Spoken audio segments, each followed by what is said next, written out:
People shipped the Powerpuff Girls with the Rowdyruff Boys for a few reasons, mostly stemming from their dynamic as counterparts, opposites, and rivals. The Powerpuff Girls and the Rowdyruff Boys are designed to be opposites. Sugar and spice, good and evil, girls and boys. This opposite attract trope is common in shipping culture. Their rivalry creates a lot of intense interactions, which fans sometimes interpret as chemistry. In fiction, rivalries and antagonistic relationships often build tension, which some fans view as a foundation for romantic attraction. Some fans enjoy the idea of redeeming the Rowdyruff Boys, imagining scenarios where the boys reform and grow closer to the girls. This redemption arc is appealing because it allows for growth and transformation in the boys' characters and relationship based on mutual change and understanding. The Powerpuff Girls and the Rowdyruff Boys are essentially mirrors of each other. Because in the ending in which the Powerpuff Girls kissed their counterparts before the latter group exploded, this set of rough puff pairings is the most popular among RRB times PBG shipping fans. Sincerely, this is on par with the popularity of Donald Duck and Daisy Duck, Mickey Mouse and Minnie Mouse, and the color-coded combinations of the Chipmunks and the Chipettes. Although I can understand the appeal of this coupling arrangement, a lot of people aren't fans of this arrangement of rough puff pairings that takes up the majority of the fandom. When they first appeared in the episode The Rowdyruff Boys, they were established as everything the Powerpuff Girls are not. In contrast to Professor Utonium's main motivations for inventing the Powerpuff Girls, love and compassion, they were developed by supervillain Mojo Jojo out of bitterness and desire for vengeance. Snips, snails, and puppy dog tails are the elements utilized to make the boys. Chemical X, or something close to it, was found in a dirty jail toilet that served as their main source of manufacture. What? Bro, what are you talking about, man? Can you imagine being birthed in a toilet? Not even a toilet, a jail toilet. Like, imagine your friends asking you, like, where were you born at? Normally you would say a hospital. No, you're like, oh, I was born in a dirty jail cell in a toilet. Rather than being welcomed into the world with hopeful smiles, they were met with angry grimaces. Because they could not care less what other people thought of them, they chose to name themselves rather than have their maker do so. We're the Rowdyruff Boys! Butch. Dum bum bum to be bum the bowl.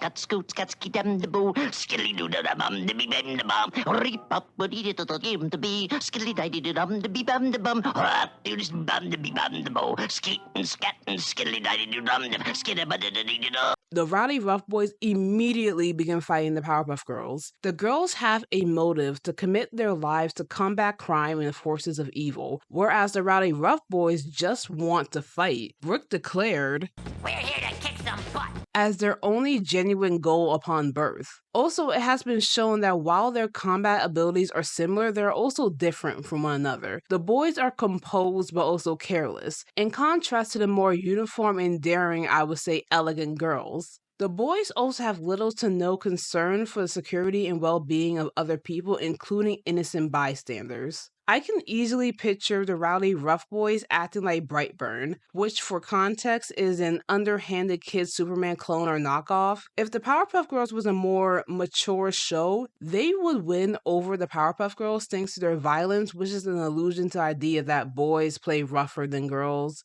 The Rowdyruff Boys are ultimately killed by the Powerpuff Girls. I am not exaggerating. They do so by being kind, by giving them a firm kiss. Girls, you have what boys fear most. Instead of fighting, try being nice. Huh? You know, nice. What do you mean by that? The boys are back in town. I am intrigued / inquisitive about their shift and change their characters have undergone, rather saying that I like or dislike it. Him, the cross-dressing lobster, raised them from the dead, recovered them from like damnation or whatever, and had a powerful influence on the Rowdyruff Boys. Before, they used to be a close-knit group, but nowadays they are more obnoxious, aggressive, violent, and shockingly egotistical to the point where they are more of a group that sticks together because it benefits them individually than they are as a unit. Brick developed into a controlling and cunning individual towards his siblings. Boomer became a doormat while simultaneously developing honesty, and Butch became a complete meathead.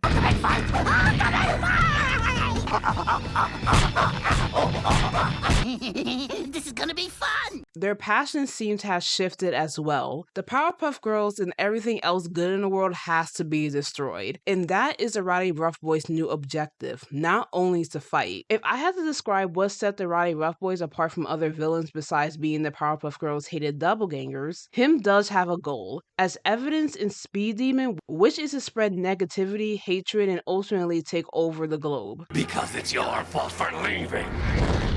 Just as your friends. Fuzzy wants to be left alone and defend his property, Mojo Jojo is motivated by blind wrath and a desire to dominate, and Princess Morbucks is motivated by lust and arrogance. But as I mentioned earlier, the Rowdyruff Boys would be just as happy if they stole a penny or demolished the entire planet, as long as it was a crime they committed themselves. One possible explanation for the boys' damaging behavior is that most of them are immature and quite rowdy. Saw what I did there? Oh, brother, this guy stinks!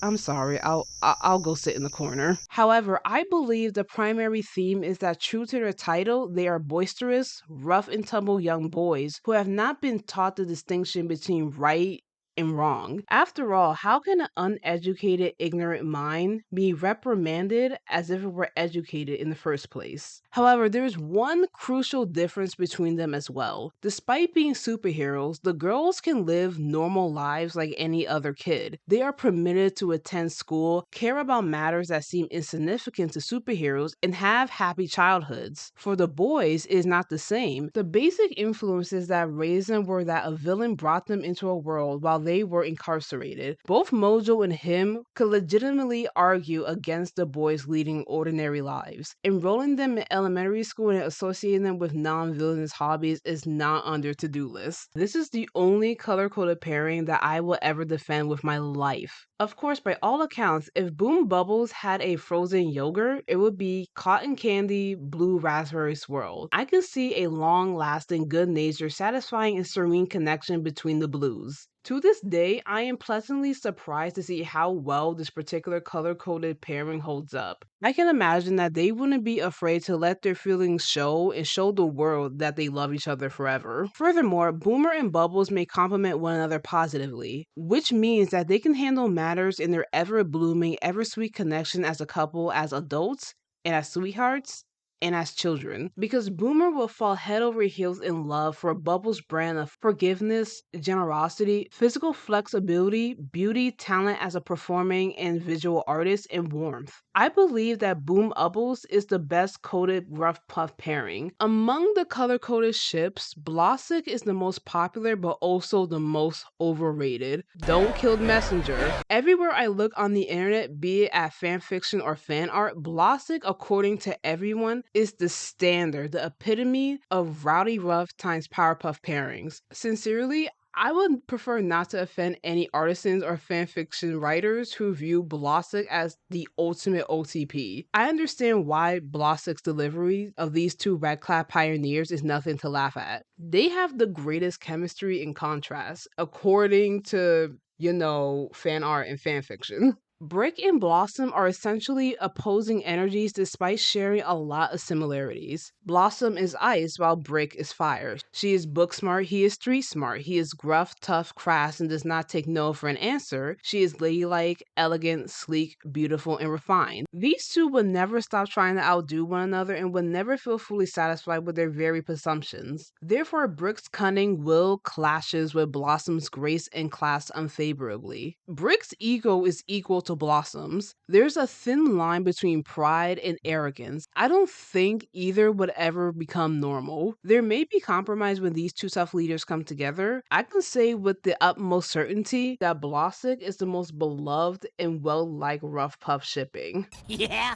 Well, you can't stop a good thing, babe! Just when you thought Blossic was too much, Butch and Buttercup shows up with this unwavering, fierce competition, an all-around slow-burning, smoldering matchmaking. As best as I can, I will explain Butch and Buttercup's relationship in fiction and fan art comics based on how most people describe it. This is the rough puff combination that always has the most difficulty since Butch and Buttercup's inability to move forward and their doubts about their relationship will force them to suffer as a couple in the future. Yes, Butch and Buttercup are two of the team's strongest points. The greens are in fact the harsh ones. They do know how to serve the best knuckle sandwiches imaginable to any felon. This suggests that Butch and Buttercup could end up repeating their argument designs, acting extremely antagonistic towards one another, engaging in their respective addictions, becoming incredibly irrational, provoking one another, bringing out their dull sides, and most importantly, not being able to stay together for very long. While they can bring each other down, they can also bring each other up. Yes, they are the toughest fighters in their groups. They can also recognize their greatest strengths and weaknesses. While they won't openly admit it to each other, they will also find comfort in that. Unfortunately, that is how some people view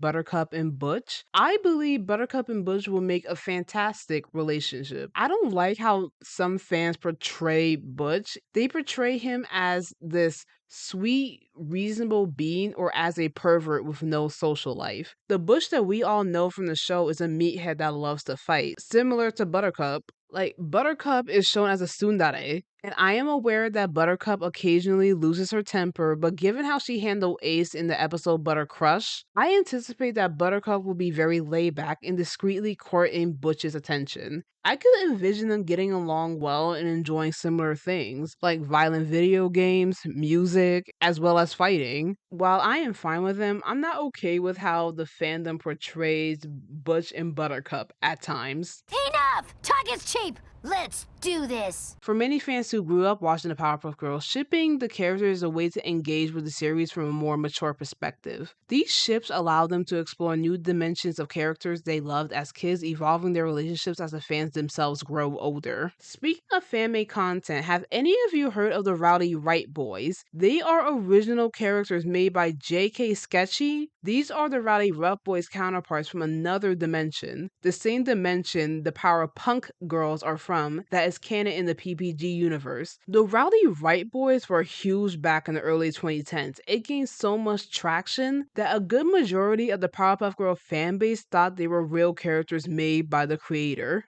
Correct me in the comments if I'm wrong, but their names are Blake, Bash, and Breaker, created by Jomo Momo to protect Viletown from oppressor plutonium and the Powerpuff Girls. Unfortunately, they are not very good at it. The power of the human mind never fails to amaze me. That someone managed to bring about new characters that the entire fanbase adores. That's the power of an amazing show and brilliant fans. And there you have it. Whether you're a fan of their rivalry or intrigued by the potential for a deeper connection, don't forget to like, comment, subscribe, and hit that notification bell to stay updated on all things shipping, character dynamics, and more. Stay tuned for more shipping discussions, and I'll see y'all next time. Bye!